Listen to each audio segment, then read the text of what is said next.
Thank you, and thank you, Father. As Father said, I'm Tim Hernan. I was an engineer with a chemical company for 40 years, live in Philadelphia most of my life. I'm the father of 9 children. That's why we don't have too many speakers like you and I. You have to have 9 children to join the group. In fact, one of the professors or the leaders of the intelligent design movement is Catholic with 9 children. I'll mention in a minute as well. I have 17 grandchildren, if you count the 2 that are almost here. So we're keeping ourselves quite busy with that. My whole life, I've recognized the problem of evolution and what it did to the faith of Catholics. And I've been studying this issue for 40 years. And of course, every year now, the information, the biological information is almost doubling. And we've basically won this argument, just that nobody knows it yet, or only the people that are close to it know it. I'm going to try to convince you today that we have won the argument that there is no such thing as Darwinian evolution. So I'm going to talk a little bit about Adam and Eve. I'm not the theology speaker at this conference. But of course it's mixed up with the science in our modern day. I'm going to talk a lot about evolution and a lot about the science of design and nature. What do we mean by that? We mean that if we look at nature, we look at biology, the only scientific conclusion that we can come to is that there's a designer. And because we see design there. And if there's a designer, of course, as Christians, we know that he's revealed himself as the God that we know. Back in Philadelphia in 2009 at Villanova University, we held a conference called Evolution, the Untold Story. And you can see we were trying to engage Catholics in the great debate. That was kind of the theme of the conference. As you know, Catholics have not been engaged in this debate very much. It's been the Protestant evangelicals that have been carrying the water for us.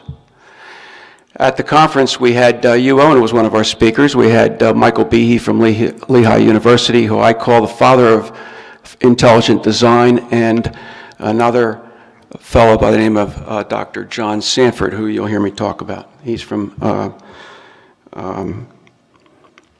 Cornell University, and he is responsible for a lot of your transmuted corn and all that you grow here in in Nebraska, and we'll talk about that. Why that is.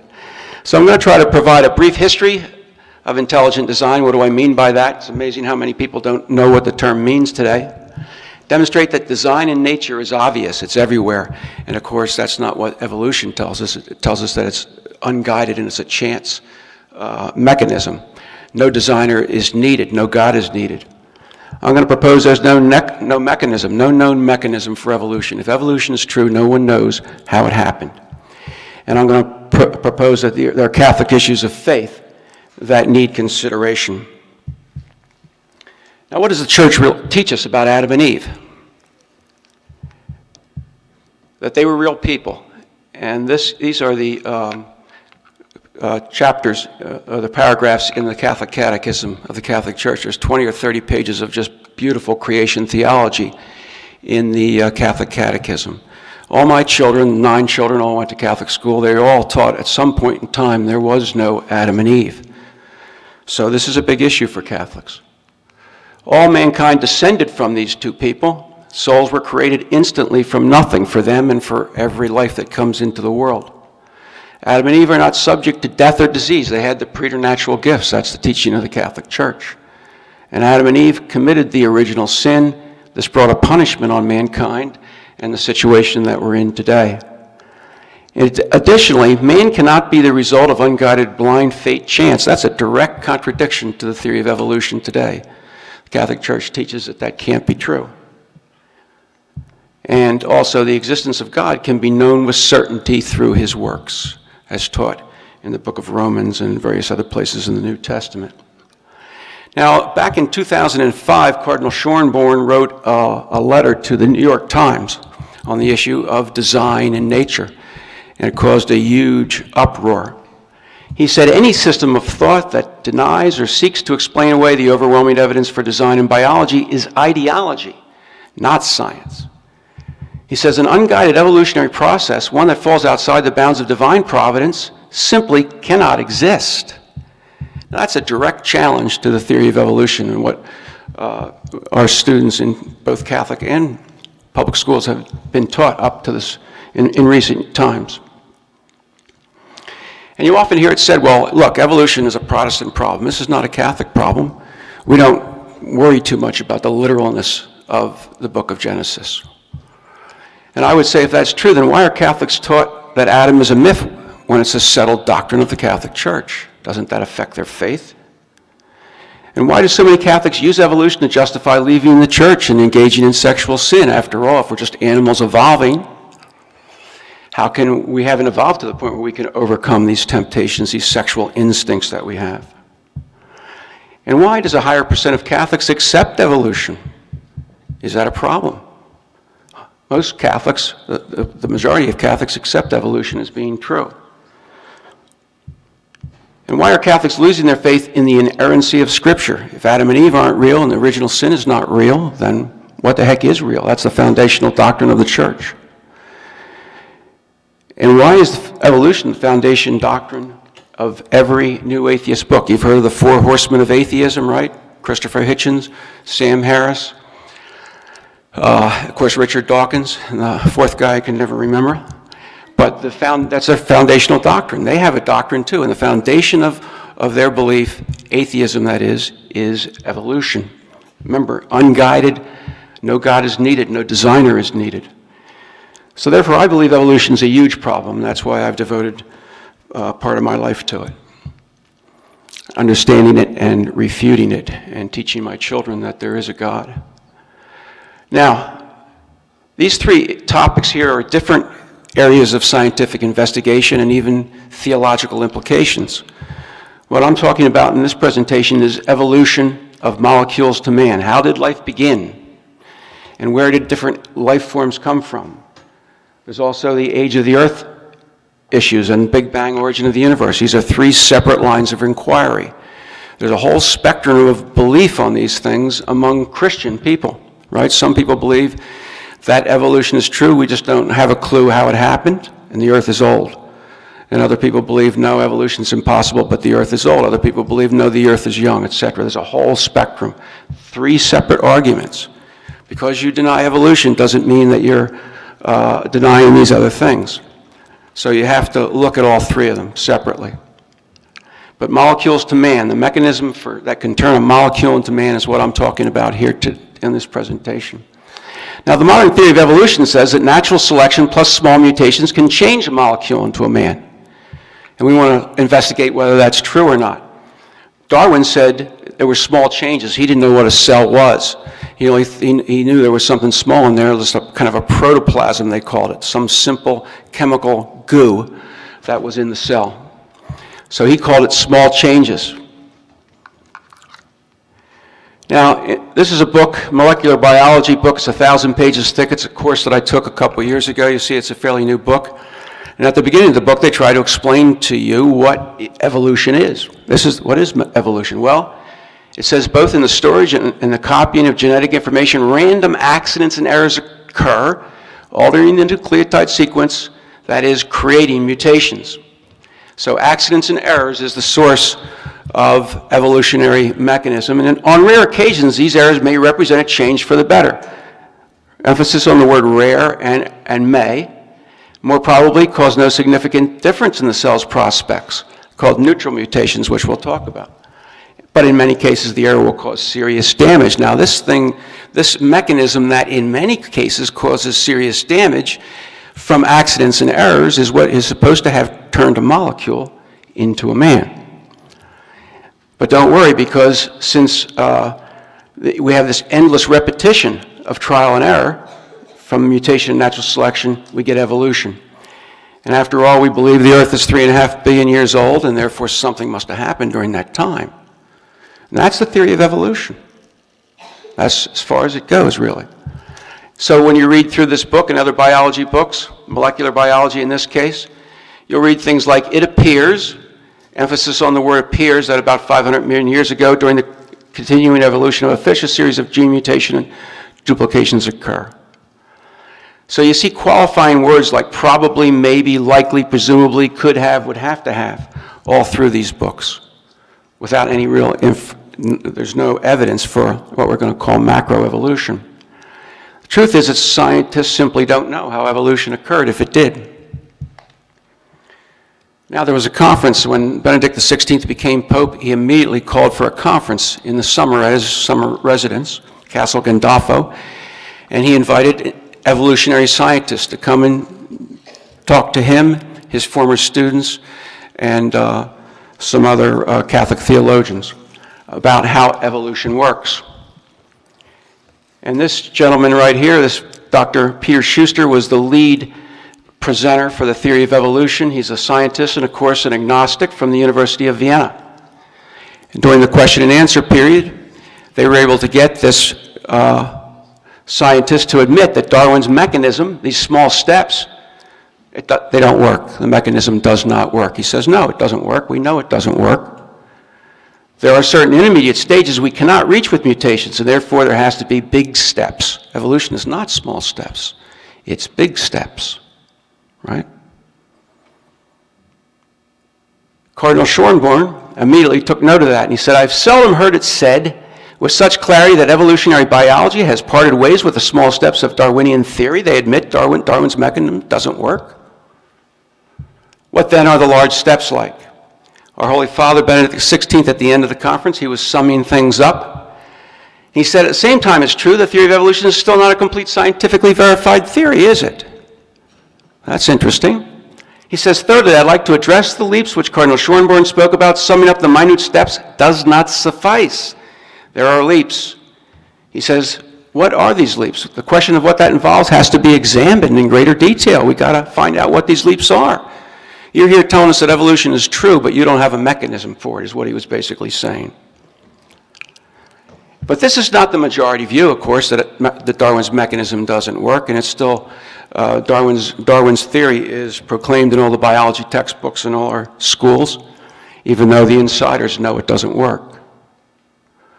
This is a course I took in paleontology, and this fellow, Donald Prothero, is a well-known evolutionary paleontologist. He believes in evolution, but in his book he admits as well that Darwin's mechanism cannot be found in the fossil record. We have no evidence for Darwin's mechanism in the fossil record. He says we have evidence for evolution because we see these various creatures. One must have evolved into the other, but no mechanism. And he said that some biologists are starting to agree with them that, again, the small step Darwinian evolution doesn't work. So, wait a minute here. Are scientists admitting that Darwin's mechanism does not work? They are. But again, they're not saying that evolution is not true. They're looking for a big leap mechanism, and they're not going to tell you that they don't have it until they find it. Now, we have to stop for a minute and check some definitions so you know what we're referring to in the various slides coming up. I hope you can see this slide, by the way. Of course, with the bright light here, it's a little difficult, but I hope you can see the slides well enough, especially in the back. Can you read the slides? Okay. All right, so evolution is a general term. We use it almost every day to describe various things that are changing, right? But when you hear it in the science realm, it usually means that one type of creature can evolve into something more complicated, more sophisticated. And it used to be used to mean that life could come from non-life. Macroevolution means either non-life to life or life to higher life. Yeah, I'm trying to refer to my slides and keep, so this is good. Now, intelligent design takes issue with macroevolution, not with microevolution. Everybody agrees that microevolution is a real phenomenon. It's change at or below the species level. We see it every day. We see it in bacterial strains that gain antibiotic resistance. Natural selection, we see it in nature, survival of the fittest. No one denies microevolution or natural selection, that they're real mechanisms that we see in nature. Intelligent design now is the theory that a higher intelligence was involved in everything we see in biology. The scientific conclusion that you would come to is that had to be designed. Intelligent design per se and intelligent design scientists don't cross the line into theology. They say, let's just follow the science. Where does the science take us? What do we know?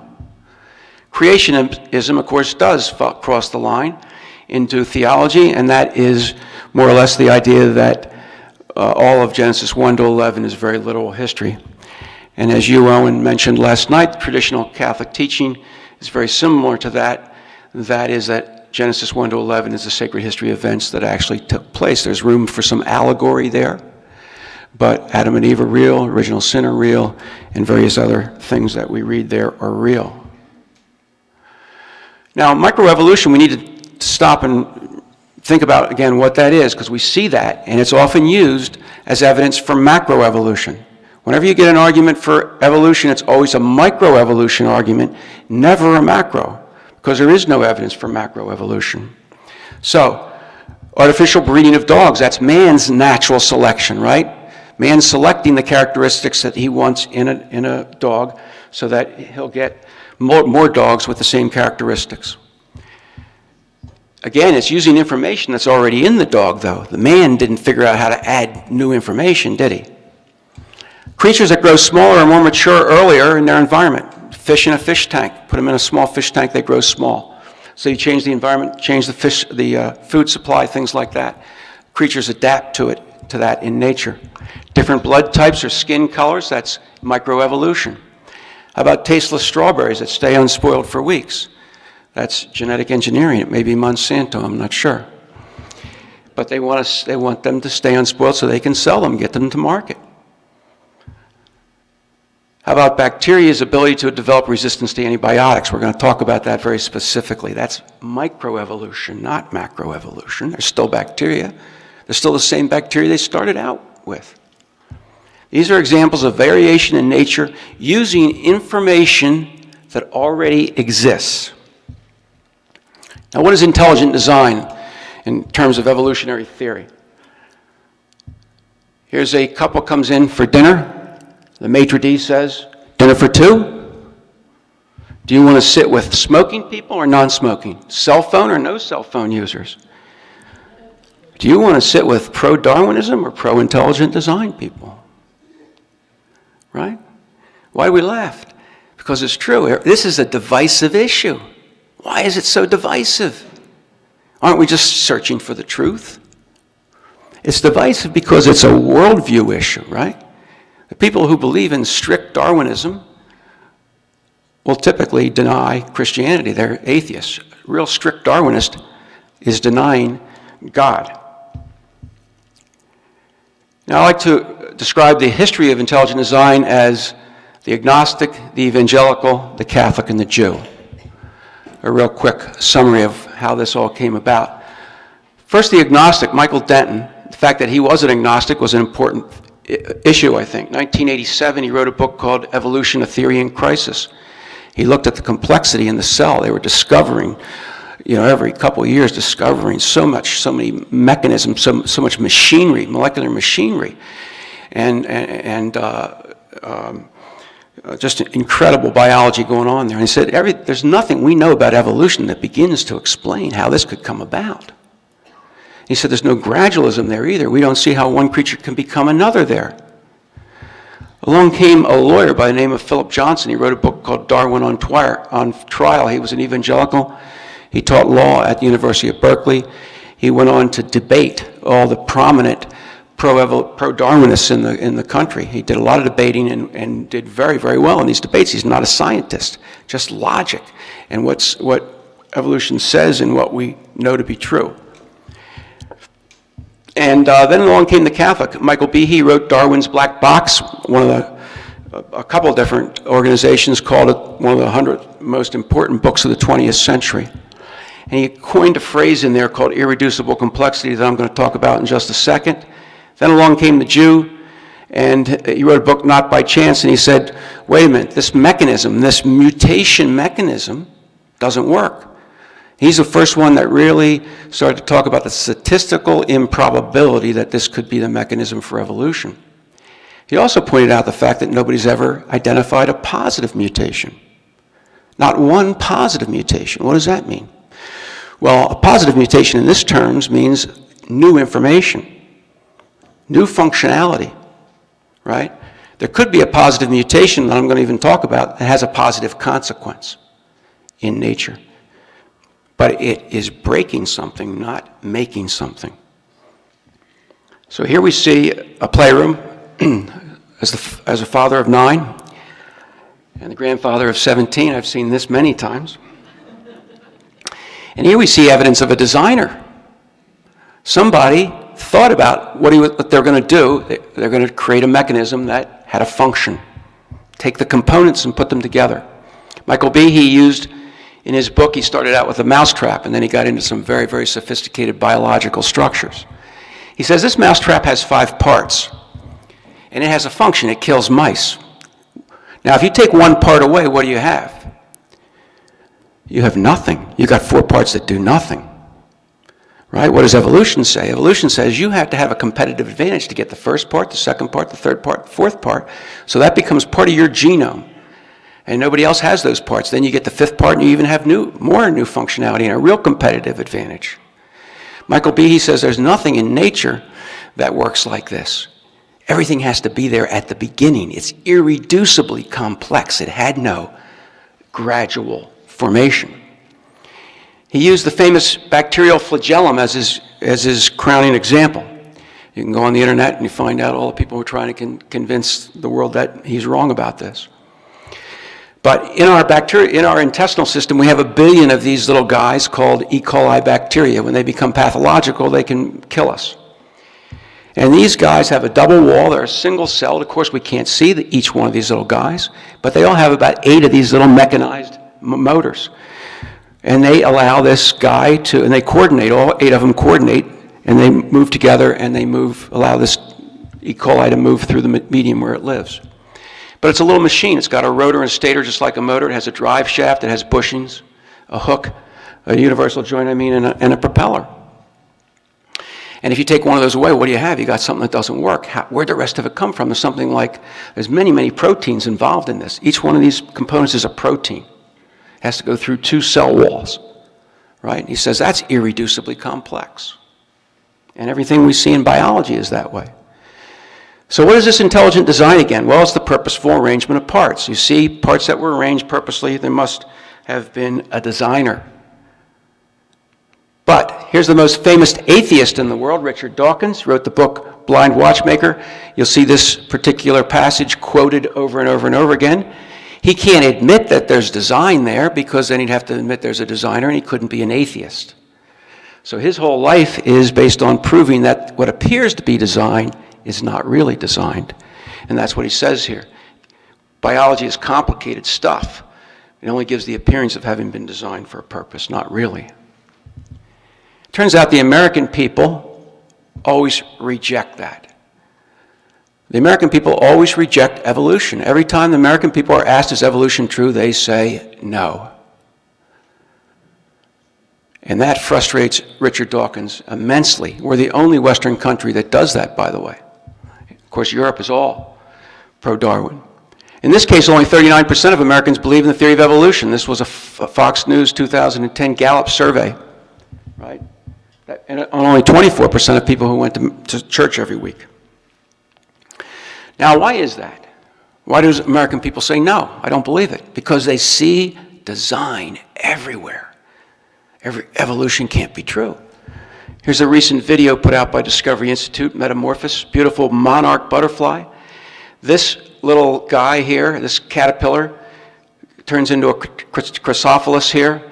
All the cells and molecules in his body break down to a soup. And there's about 6 different dormant cells that come alive. Right? They come alive and they take that soup and they build a helicopter, which we call the monarch butterfly. This incredible creature. Where does this come from? Evolution. Turns out in 1975, they found that these guys go to Mexico to hibernate. 300 million of them.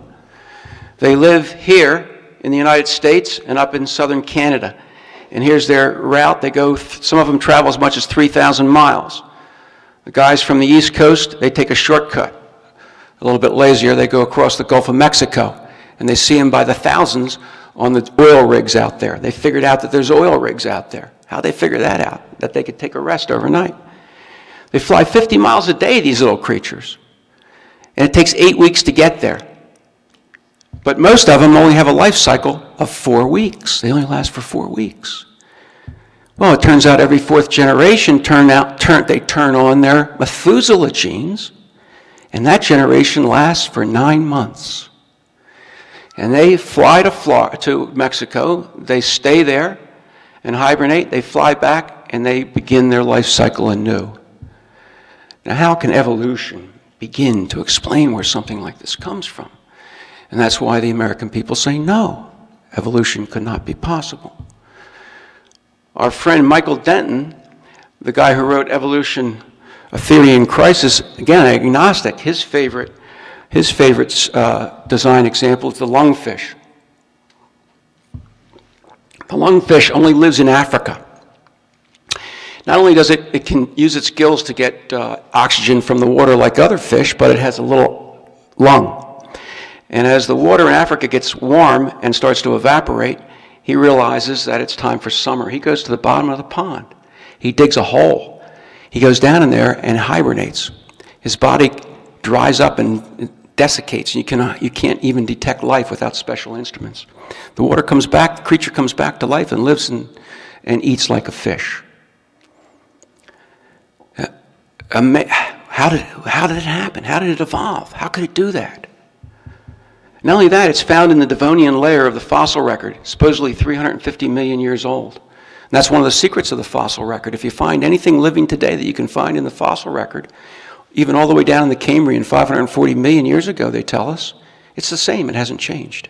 The same thing with the lungfish, it has not changed. So here's the temple of evolution.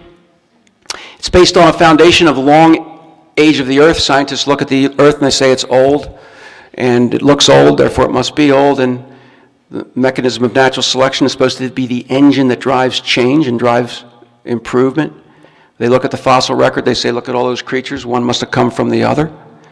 And they say we got this Darwin's mechanism that allows us to have something for natural selection to work on. And that's what we're talking about in this presentation. So we have 3 questions here. What is the mechanism that adds information? And remember, we need new information, not existing information, for evolution to advance. And we're going to find it takes an immense amount of time for that to happen, and we don't have enough time, even in 540 million years. And if we really look at the genome, if we really look at our DNA, are we going to discover that we are evolving and getting more perfect, stronger, smarter, more resistant to disease? Or are we actually devolving? We're going to be using these 2 books, Michael Behe's second book, The Age of Evolution, and a book, John Sanford, Genetic Entropy. I saw Genetic Entropy over on the table there. These 2 guys were at our conference in Philadelphia a few years ago. Now, both of these guys, both of these scientists, and of course all the rest of the scientists would say, look, if you want to understand how evolution works, you have to look at the molecular level. You've got to get down into molecular biology to understand it. So that's what we're going to do. We're going to do a little bit of molecular biology. Now, if you open up a biology book, you see this icon of a cell. Here's the nucleus, the DNA that they talk about, right? It's right there, the DNA. Have these other organelles around there that create proteins, build proteins. You've got all these guys right here are called mitochondria. They have a snippet of DNA themselves. That's where all the energy comes from that we use for all this biology in our body and move our muscles, and all that comes from the mitochondria. And then there's these things here, these little spokes called microtubules. And those microtubules they give a kind of a coordinate system to the cell. They give some structural shape to the cell. And they're also little highways that we'll see in just a second to bring material out from where it's manufactured into the cell. Now, what is the DNA? What is the genome that you hear all the time? Up at the top there, we see a cell. We have trillions of cells in our body. You can't see one. They're too small. They're 1/5 the size you can see. Inside that cell, every cell has the same DNA, a little speck of dust called DNA. You take that speck of dust and you stretch it out. It's about 3 foot. Some people say 6 foot long, right? if it's expressed, for example. 46 chromosomes, you typically see a chromosome that looks like that, but that's a chromosome that's ready to split. The other leg is going to split and create a new cell when the cell splits and the old cell dies, right? So we're interested in one of these legs. Again, we got 46 chromosomes as human beings. We get this double helix, that's called, and inside the double helix is 3 billion nucleotide pairs. There's only 4 types of nucleotides, so it's like a digital code. And they used to tell us that only 2% of it was functional. The other 90% was junk left over from DNA.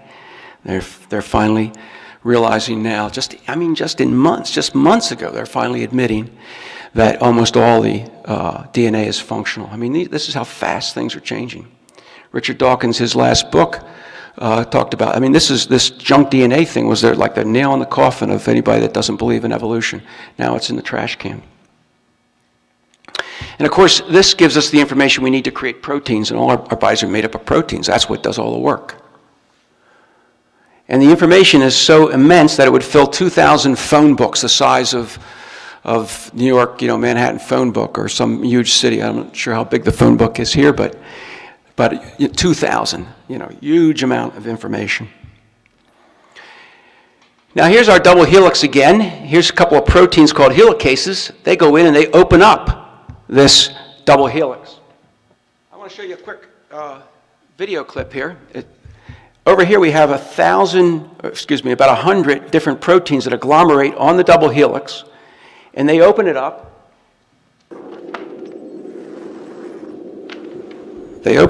And they copy one half of it. Transcription is the process by which DNA is copied into RNA in the first step of gene expression. It begins with a bundle of factors assembling at the start of a gene. That is, a linear sequence of DNA instructions. Here shown stretching away to the left. The assembled factors include an RNA polymerase, the blue molecule.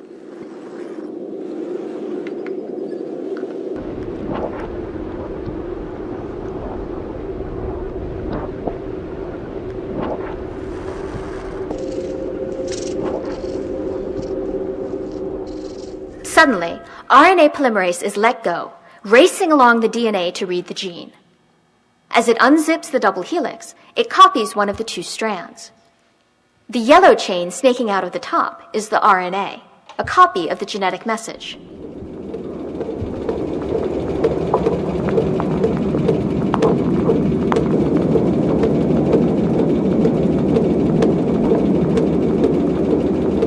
The nucleotide building blocks that are used to make the RNA enter through an intake hole in the polymerase. In the active site of the enzyme, they are then matched to the DNA, nucleotide by nucleotide, to copy the A's, C's, T's, and G's of the gene. The only difference is that in the RNA copy, thymine is replaced with the closely related base uracil, commonly abbreviated U. You are watching this process, called transcription, in real time.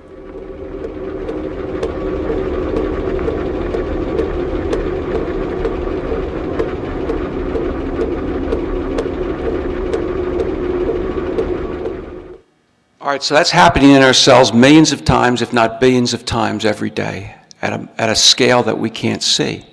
But scientists have been able to discover it and explain it to us, and the discoveries are just amazing. Virtually every month there's something new that comes out. But we have a chicken and egg problem with the DNA, right? We had the DNA, the double strand, the double helix. We opened it up and we copied it so that we can go out and make a protein.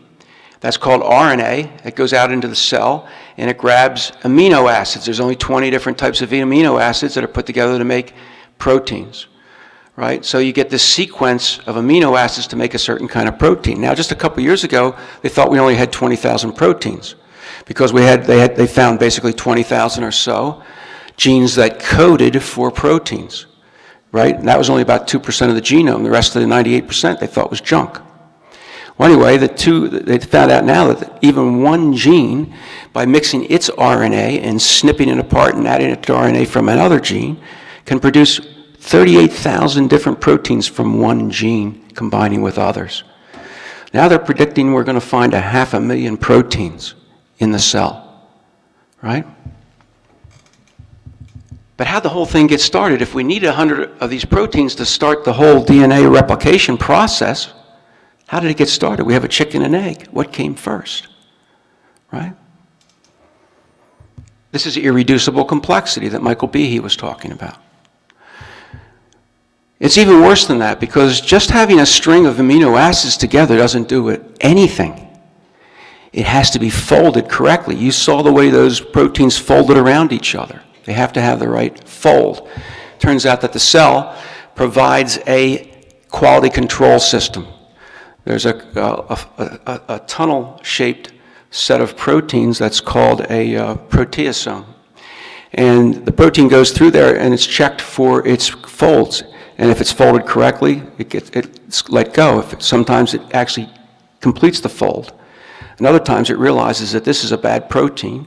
It breaks it up and into its small, and it destroys it basically, sends the molecules out into the cell. And Parkinson's disease is a disease that's caused by the inability of the proteins to fold correctly in the brain. So as you age, you get these mutations, you can't fold the proteins correctly, and you get Parkinson's disease.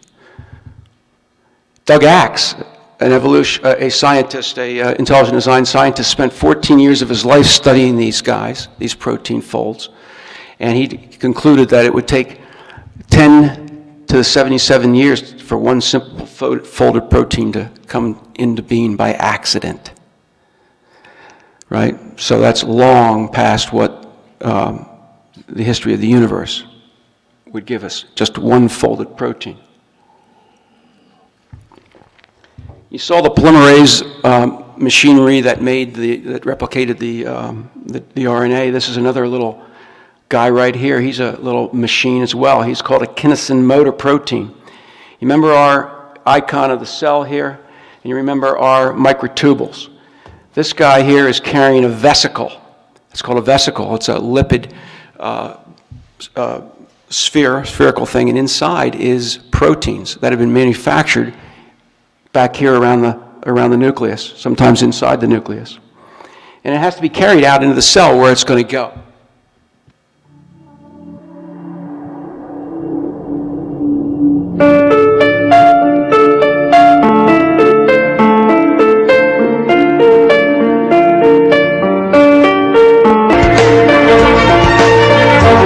See one of these guys being formed here. The signal came in, we got to form one of these microtubules. Now a signal comes in, we need these parts somewhere else.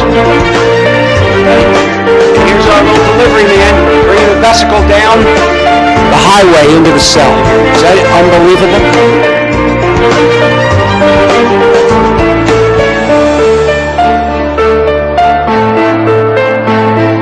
See all these little black things here? They're little docking proteins, so it goes to the right place, docks, and empties its load.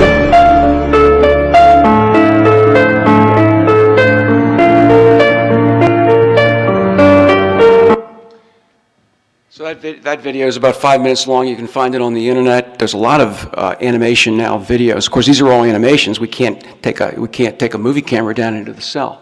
But this is what science has discovered. When I first saw that, I said, how can anybody believe in evolution when you understand what's going on there?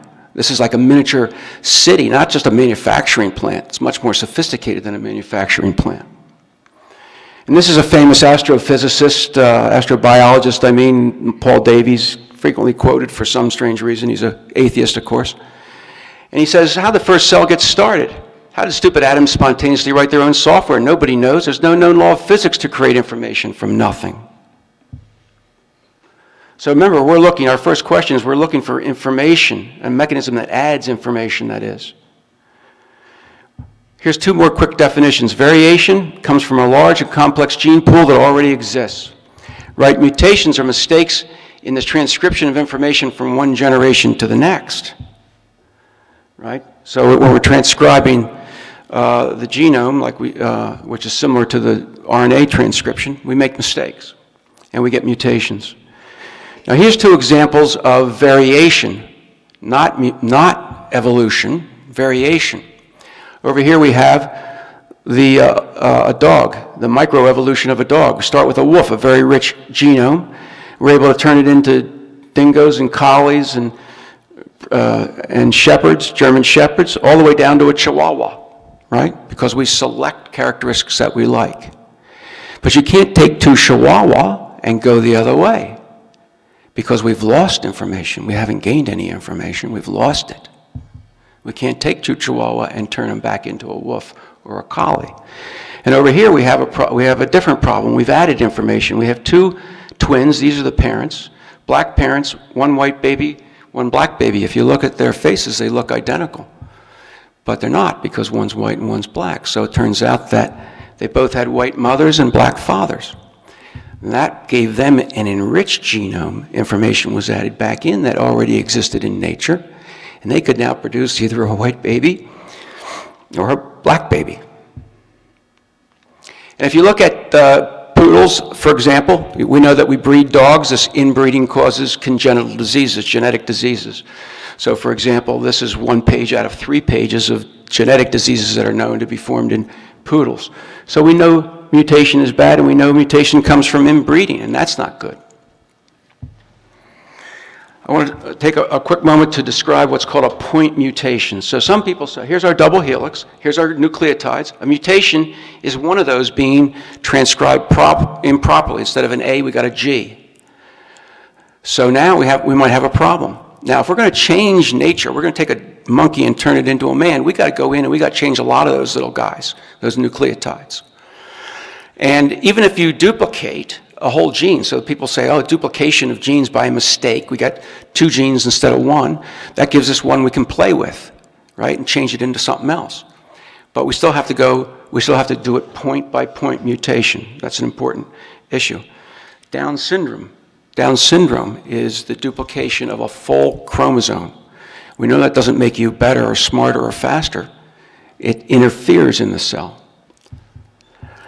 Now, Michael Behe, in his book, The Edge of Evolution, he says, let's go out in nature and see what evolution can actually do. And he used the mosquito that causes malaria as an example. He says it bites a person, and these little parasites come down into the liver, and they start to attack the hemoglobin. And 1 parasite becomes 20 in a very short period of time. And those 20 attack 20 more red blood cells, and after about a day, you got 1 trillion of these things in your body. And you're feeling very sick. And Michael Behe says this is one of the best examples of natural selection that we have in nature. And he says, look, we have malaria parasite. Malaria disease is in this light blue area. That's where it resides in the world. We have people in the pink area that have sickle cell anemia, and they happen to be living in the same area. So this purple area is where they kind of overlap, right?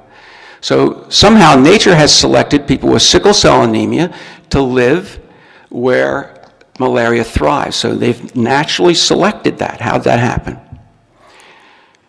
Here's the hemoglobin protein over here. Here's what it looks like in a microscope. It looks like a cream donut. But if you have sickle cell anemia, your hemoglobin looks like that. It's sticky, and it is in the shape of a sickle. Sickle cell anemia is a genetic disease that affects hemoglobin, the oxygen transport molecule in the blood. The disease gets its name from the shape of the red blood cells under low oxygen conditions. Some red blood cells become sickle-shaped, and these elongated cells get stuck in small blood vessels so that parts of the body don't get the oxygen they need. Sickle cell anemia is caused by a single letter change in the DNA. This in turn alters one of the amino acids in the hemoglobin protein. Valine sits in a position where glutamic acid should be. The valine makes the hemoglobin molecules stick together when oxygen tension is low, forming long fibers that distort the shape of the red blood cells, and this brings on an attack. So we see what 1 mutation can do if it's in the wrong place. 1 mutation could cause sickle cell anemia. People with sickle cell anemia used to die by the time they were 8 years old until modern science was able to prolong their life. And Michael Behe says this is what evolution can do in nature. It's like burning a bridge, right? Over here we got our food and water, the enemy's approaching, we burn the bridge to live another day. We break something. What evolution can do in nature is break something in order to have a positive effect. In this case, we could fight off malaria. If one of our parents has sickle cell anemia, we might get sick from malaria, we won't die. If both of them have, and you have sickle cell anemia, you can't get malaria. Again, we can break things, we can't make things. Now, it turns out that 1 billion people get malaria every year, still in the world, 1 billion people. And 1 million people die every year from malaria. 3,000 children every day die from malaria. And of course, they come up with these various drugs, right? But it only takes malaria 1 year to overcome a new drug if a single point mutation is required, right? If one mutation in the genome of the parasite is required, it'll overcome it in a year. Why? Every time it transcribes and becomes a new parasite, it makes mistakes. It has a small genome. So after a while, and remember 1 trillion of them in a day, so after a while, eventually you're going to trip over that one mutation that does give you the ability to gum up the works so that the antibiotic can't do its work, right? And you've overcome that disease. Now, it turns out there was a drug called chloroquine or quinine that it took 40 years for malaria to conquer, 40 years. Why is that? Because it needed 2 mutations in this case, 2 mutations at exactly the right place in 1 generation. If it was 1 in 1 generation, that would die. It wouldn't have the opportunity to get the second one. Right? So it took 40 years for that strain of malaria to become dominant, and of course that drug didn't work anymore. And Michael Behe points out that for this to happen to man, it wouldn't happen even one time in 10 million years. Not one time. In fact, he says it would take 100 million times 10 million years. Why? Because we have a 20-year life cycle, right? A generation is 20 years apart, and we have a huge genome, right? So the chances for it to happen for us. But if you're going to change a monkey into a man, isn't it obvious that you have to do a lot of those doubles and triples and quadruples?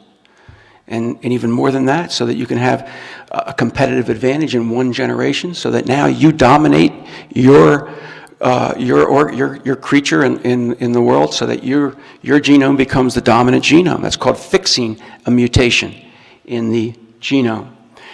Now here's a monkey. It's not our common ancestor. It's not even a chimpanzee, but they say the chimpanzee and man came from a common ancestor. Man didn't come from the chimpanzee, remember?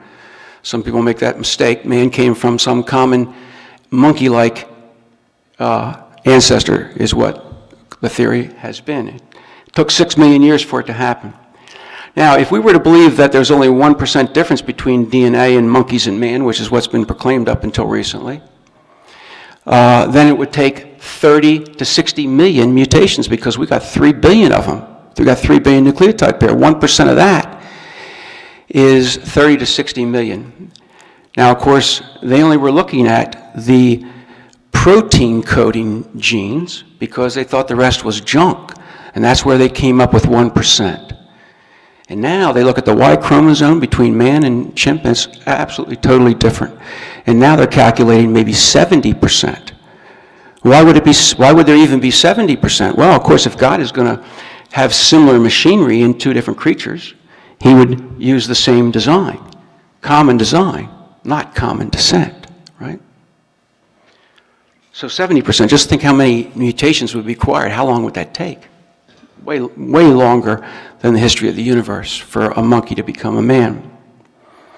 I want to talk about John Sanford next. He wrote a book called Genetic Entropy. Now, entropy is an engineering term that means chaos. So we know from science that chaos is always increasing in the universe. Things are breaking down. And entropy then is always increasing. If you write a book called Genetic Entropy, you must be saying that chaos is increasing in the genetic pool, not the opposite. What would mutations do but create chaos? All right, so now this guy is a very famous scientist from Cornell University. He created the gene gun and a number of other patents, which allowed genetic engineering of corn and soybeans and that sort of thing. And he sold his business to DuPont Chemical Company, became a millionaire. He's a world-famous scientist, and he owed it all to the theory of evolution. The theory of evolution made him famous and made him rich. But his marriage was falling apart, and his wife said to him, can we go down to that Christian church down the road, a Protestant church, and maybe they can give us some marriage counseling? And he did that. He became a Christian and then a very conservative Christian. And then you looked at his life's work after a few years and said, my life's work proves that evolution is impossible. Not the opposite. He says, let's look at the primary axiom of biology and evolution, that evolution is true because mutation happens, right? And selection happens and adaptation happens, and therefore that's the theory of evolution. It must be true. He says, no, it's not true. Because mutation is degeneration, selection fails systematically. It's just not robust enough to eliminate all the negative mutations. And adaptations are superficial. What does that mean? It means it's using the information that already exists. A strawberry is still a strawberry, even in the end. And various types of corn or a dog is still a dog. You can't change it into something that it wasn't, that's not already in its genome. Mutations are bad. They're typographical mistakes in transcription. Every time your cells divide, you have more than one mutation. So we have these somatic cells, right? They're not the germ cells that we pass on to our children. That's a different type of mutation. So my skin cells have 50,000 mutations at my age, at least, right? These young boys over here have like 10,000 or 5,000, something like that. So every time our cells split, mutations happen, and we age. It's part of the aging mechanism. It creates cancer as well. His whole book is basically about this graph. It's not a graph that he created. It's one evolutionist challenging the other evolutionist, saying, look, how do we explain this? What we have vertically is the frequency of a type of mutation. So 0 means a neutral mutation, and they happen very frequently.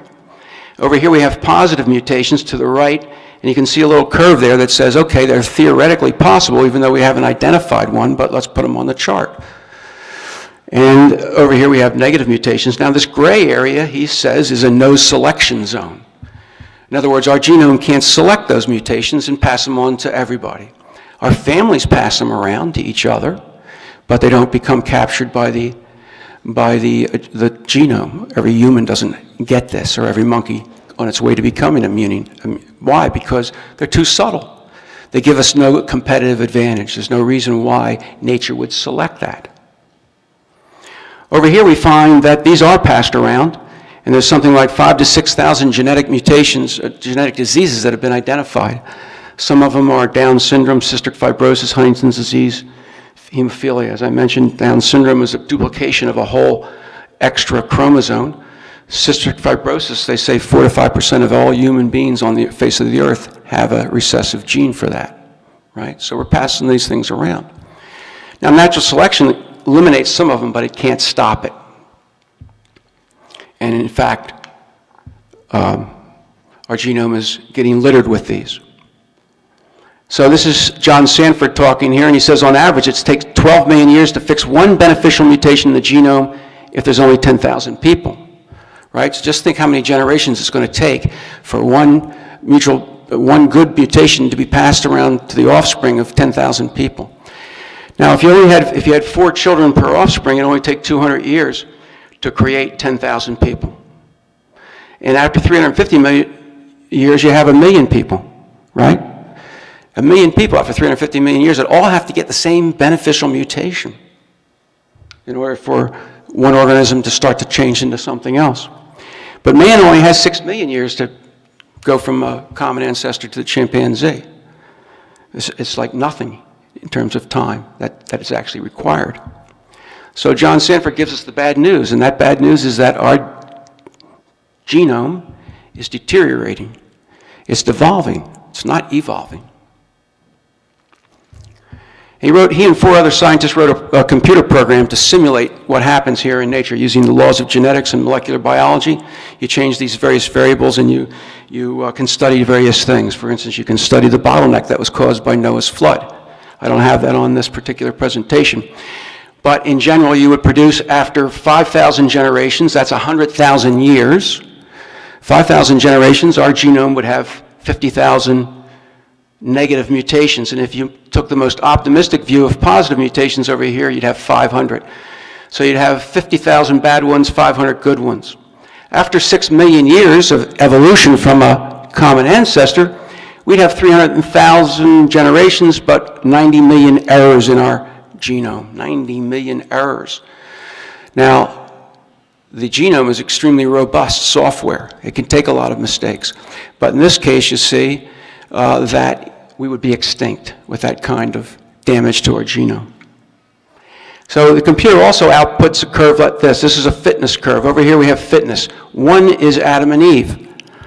That means you have a perfect genome. No problems, no genetic defects at all. Perfect genome. Over time, we get mutations that accumulate, and we start to live not as long, or we can't reproduce very easily, like the problem with pandas, right? And the problem with, in a lot of families of humans have a hard time reproducing. Having become a very conservative Christian, John Sanford looked at the Old Testament, and he started with Shem, the son of Noah. Noah lived 950 years according to the Old Testament. Shem lived 600 years, and to his surprise, he found the same curve that his computer software spit out. As he followed the patriarchs down through the time, all the way to Moses and Joshua at about 120 years old, and David about 80 years old. He shows Christ on there just for completion. This is like 32 centuries or 67 generations. So he thought that was pretty interesting. Of course, nobody believes that these people lived that long, right? But it just so happens that the computer program seems to be predicting the same thing. So the significance of Sanford's thesis is that the genome is young. It couldn't have lasted for millions and millions of years. It's degrading. Genome is young. That's one of the significant things that's telling us. So we're back to our temple of evolution, and we have no answers. We have no mechanism that adds information. We have this immense amount of time that we can't overcome, and we find out that we're devolving, not evolving. In reality, we see amazing complexity and precision required for life. We see no room for error, and mutations are bad, not good. No truly beneficial mutations that add new information have ever been identified.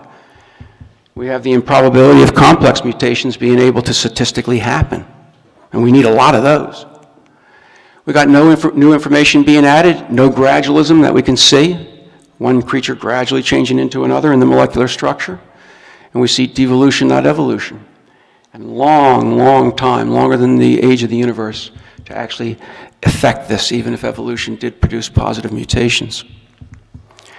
So this is a John Sanford slide, and it shows that in 1859 or so, when theory of evolution came along, we had very little information in biology, and we had Darwin's mechanism seemed to have a lot of power to explain what we saw. And up until the 1950s and 60s, it seemed to be gaining strength.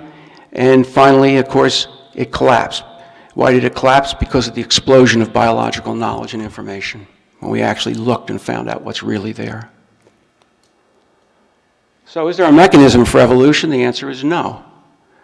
Of course, there's theories, and there's no consensus on those theories. Do we see design? We see it everywhere. Do we see evidence for Adam and Eve? There is actually evidence for Adam and Eve, but mitochondrial Eve and things like that you may have heard about. But my point here is that if evolution's not true, if evolution didn't happen, then wouldn't God have created? There's only one other explanation for where life came from. There's only two, and one is evolution, the other is special creation. God created us. And if that's true, why wouldn't he start with Adam and Eve? And why wouldn't we as Catholics defend Adam and Eve as true? John Sanford put this firewall up. He said, okay, I talked about the science, I want to talk about faith, I want to talk about religious issues. And he's a non-Catholic. He was the only non-Catholic at our Catholic conference in Philadelphia. And he said, let's get to the heart of the issue. He says, you Catholics have your own schools and universities. Why do you have those? Isn't it because you want to teach what Jesus taught and not what the world would teach? He says, I've heard it said that Adam and Eve are described as myths in your Catholic colleges. And what does that say about the authority of Scripture, being a very conservative evangelical? This is Peter Kreeft. Wrote a book called Handbook of Catholic Apologetics. He's a convert to the Catholic faith, professor of philosophy at Boston College, a Jesuit university. in Massachusetts, a very well-known writer and speaker. And he says that we know from our experience as professors that the demythologizers of the Bible have very effectively undermined the faith of vast numbers of young Christians. For instance, we would estimate that nearly half of the students who enter Catholic colleges as believers exit as unbelievers. They lose their faith in Catholic college, is what he's saying. 50% of them in scripture class. Now here's the Millennial Generation, a Pew study, very recent, 2012. And you can see just in 15 years, this Millennial Generation, the oldest in that generation would be 32 years old. They're becoming atheists very rapidly. Here's the previous generations holding it, 85 to 89%. They believe in God. But these guys are dropping like a rock, the Millennial Generation. When the U.S. bishops look at catechesis, they always find problems. They're always the top 10 problems. In 1997, they published a report, the same report in 2003, and I don't think they've republished a report since that time. And they always find that original sin is not covered very well. Unfortunately, many catechism series do not deal appropriately with these teachings on original sin. The Catechism states that by tampering with the revelation on original sin, we undermine the mystery of Christ. That's pretty obvious. And yet, our catechesis for almost 40 years has been defective in that regard. This is a new book by a Jesuit from Georgetown University. It's called Christianity and Evolution. And he says, previously such doctrines as original sin, the false sacrifice, and atonement stem from viewing death as a penalty for sin, which is what we were always taught original sin was. But he's got a new theory. The death of Jesus on the cross is now seen as saving humanity not from sin, but from individual extinction and meaninglessness. Right? This is what Catholics are being taught.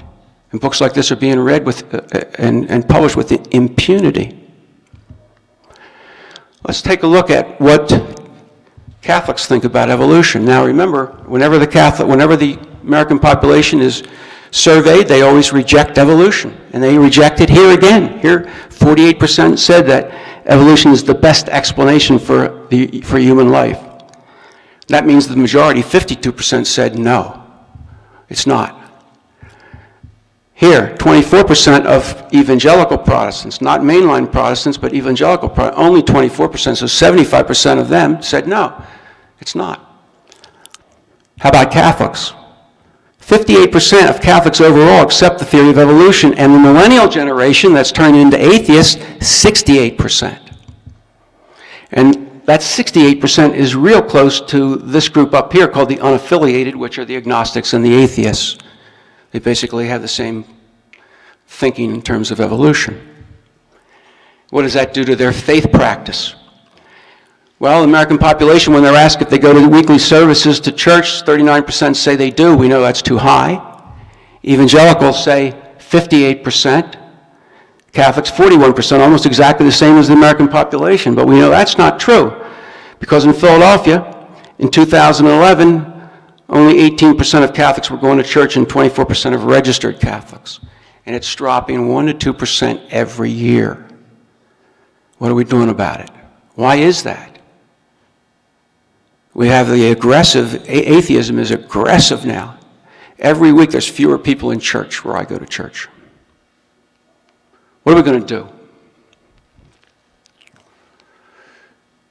Intelligent design people say teach the controversy. Go into the public schools and teach the controversy about evolution. Show the weaknesses of Darwinian evolution. Let people make their own decisions. Strengths and weaknesses. But of course we know it's prohibited. You're not allowed to talk about the weaknesses of evolution, only the strengths.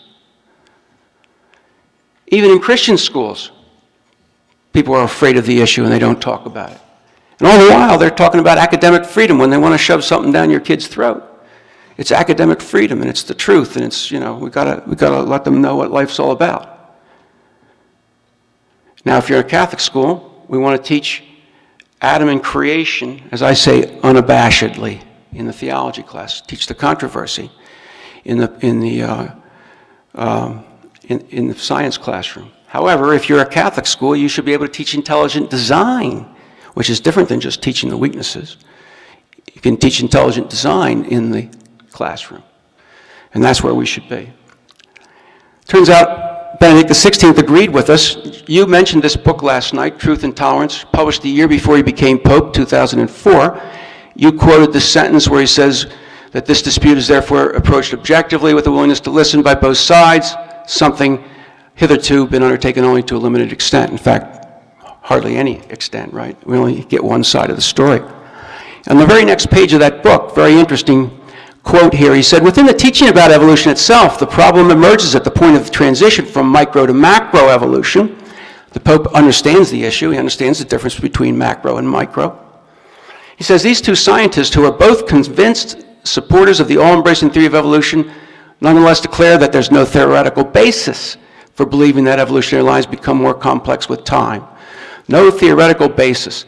And there is also no empirical evidence that this happens. That's our Holy Father. He understands the issue. He also understands that as the church, we can't get involved in the scientific arguments.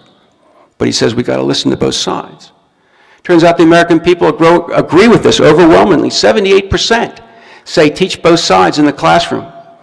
And in terms of Democrats and liberals, higher percents, 82 and 86 compared to Republicans and conservatives, 73 and 72.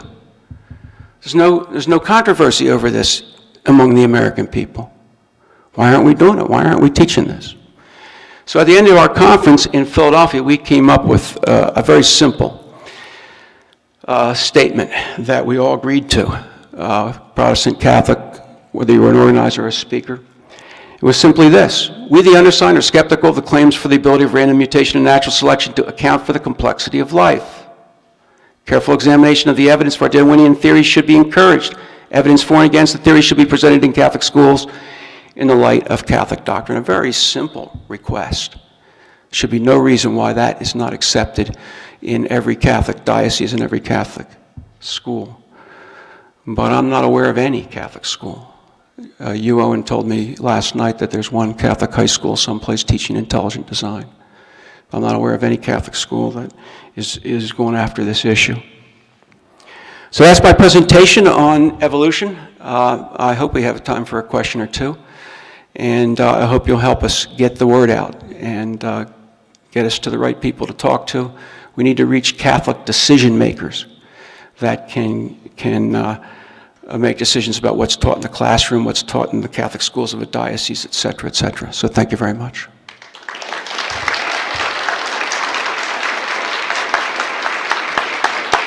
Do I take the questions now? Because we will be done in If we have time, well, it's 11:15. You want to start though, right? Yeah, he starts at 11, so.